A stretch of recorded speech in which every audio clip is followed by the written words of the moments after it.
નમસ્કાર. આજની આ વાત છે એક ડાઘ વિશે. પણ આ એવો ડાઘ છે જે ખાલી દિવાલ પર નથી લાગતો, એ આપણા વિચારો પર પણ લાગે છે. ચલો આ વાતમાં થોડા ઊંડા ઉતરીએ. આ મેસેજ લગભગ દરેક બિલ્ડિંગના વોટ્સએપ ગ્રુપમાં અઠવાડિયામાં 1-2 વાર તો આવી જ જતો હોય છે, ખરું ને? એક સામાન્ય ફરિયાદ જેને હવે કદાચ આપણે બધાએ વાંચીને ઇગ્નોર કરવાનું શીખી લીધું છે. જાણે કે લિફ્ટનું ગંદુ હોવું એ તો હવે નોર્મલ વાત છે. પણ શું કોઈએ ક્યારેય અટકીને આ સવાલ પૂછ્યો છે કે ભાઈ આ ગંદકી કરે છે કોણ?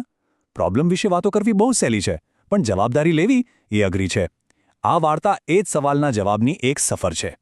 તો મળો, આ છે અમિત, સુરતમાં રહેતો એક યંગ સેલ્સ એક્ઝિક્યુટિવ. રોજ સવારે એકદમ ટીપટોપ તૈયાર થઈને ઓફિસ માટે નીકળે.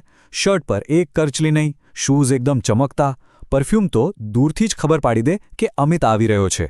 બહારથી જુઓ તો બધું જ પરફેક્ટ. પણ એની એક આદત હતી, એક એવી આદત જે એના આ સુઘડ દેખાવ સાથે જરાય મેળ નહોતી ખાતી. પણ એના માટે તો એ એટલી સામાન્ય હતી, એટલી રૂટીન હતી કે એણે ક્યારે એને એક પ્રોબ્લેમ તરીકે જોયો જ નહીં. અને એ આદત હતી ગુટખા ખાવાની. એની દિનચર્યાનો જાણે આ એક ભાગ જ બની ગયો હતો. લિફ્ટનું બટન દબાવ્યું, અંદર ગયા, આજુબાજુ જોયું, કોઈ નથી, અરીસામાં વાળ સરખા કર્યા અને પછી એકદમ સહેજતાથી ખૂણામાં પિચકારી મારી દીધી. એના મગજમાં ક્યારેય રજિસ્ટર જ નહોતું થતું કે કંઈ ખોટું કરી રહ્યો છે. પણ પછી એ જ સાંજે કંઈક એવું થયું જેણે એની આ આદતને, એના વિચારોને બધું જ હચમચાવી નાખ્યું. એની માતા ગામડેથી પહેલીવાર એના નવા ફ્લેટ પર રહેવા આવી હતી.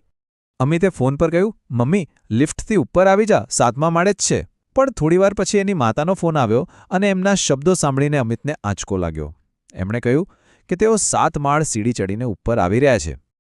અમિતે કારણ પૂછ્યું તો એની માનો અવાજ ધીમો હતો, પણ એમાં એક જાતની અકળામણ સ્પષ્ટ વર્તાતી હતી. એમણે કહ્યું, બેટા, લિફ્ટ એટલી ગંદી હતી કે અંદર ઊભા રહેવું પણ ગમે એવું નહોતું. દિવાલો પર બધે લાલ લાલ ડાઘા હતા. આ સાંભળીને અમિત પાસે કહેવા માટે કંઈ જ નહોતું. ફોનની બીજી બાજુ એની મા હતી. અને અહીં અમિત એકદમ ચૂપ. એક ક્ષણ માટે બધું જ શાંત થઈ ગયું. એની માના શબ્દો સીધા એના દિલમાં ઉતરી ગયા. થોડીવાર પછી એ નીચે ગયો અને એણે લિફ્ટનો દરવાજો ખોલ્યો. એ જ લિફ્ટ, એ જ ડાઘ. પણ આજે વાત જુદી હતી. આજે એ આ ડાઘાને ખાલી જોઈ નહોતો રહ્યો, એ ખરેખર એને નોંધી રહ્યો હતો. અને ત્યારે જ એની નજર ખૂણામાં પડેલા એક તાજા ડાઘ પર પડી, જે એનો પોતાનો હતો. એને અડતાની સાથે જ એને ખાલી ચીકાશ નહીં, પણ એક ઊંડી શરમની લાગણી થઈ. અને એ જ ક્ષણે એના મગજમાં ઝબકારો થયો. એને એની મા યાદ આવી.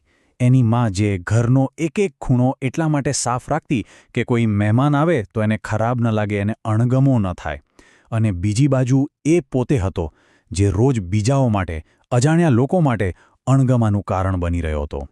બદલાવ ક્યારેય સહેલો નથી હોતો. બીજી સવારે એ જ લિફ્ટમાં એને ગુટખા ખાવાની ફરીથી તીવ્ર ઈચ્છા થઈ. પણ આ વખતે એની પાસે એક પસંદગી હતી.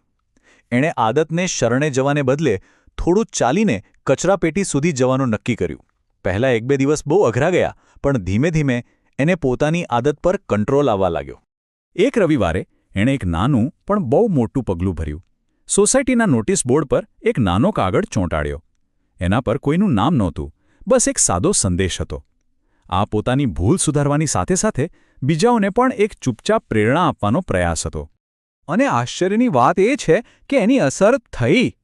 કોઈ મોટું કેમ્પેન નહોતું, કોઈએ ભાષણ નહોતું આપ્યું, છતાં આવતા અઠવાડિયે લિફ્ટમાં નવા ડાઘ દેખાતા ઓછા થઈ ગયા. કોઈને ખબર નહોતી કે આ બદલાવ કોણ લાવ્યું, પણ ફેરફાર દરેકે અનુભવ્યો. થોડા મહિના પછી એની મા ફરી આવી. આ વખતે એ લિફ્ટમાંથી જ ઉપર આવી. એમના ચહેરા પર એક હળવું સ્મિત હતું. એમણે બસ એટલું જ કહ્યું, અમિત, આજે સારું લાગ્યું. આ 2 શબ્દો અમિત માટે કોઈ પણ એવોર્ડ કરતાં મોટા હતા. અમિતે કંઈ કહ્યું નહીં. એણે બસ લિફ્ટના અરીસામાં પોતાની જાતને જોઈ.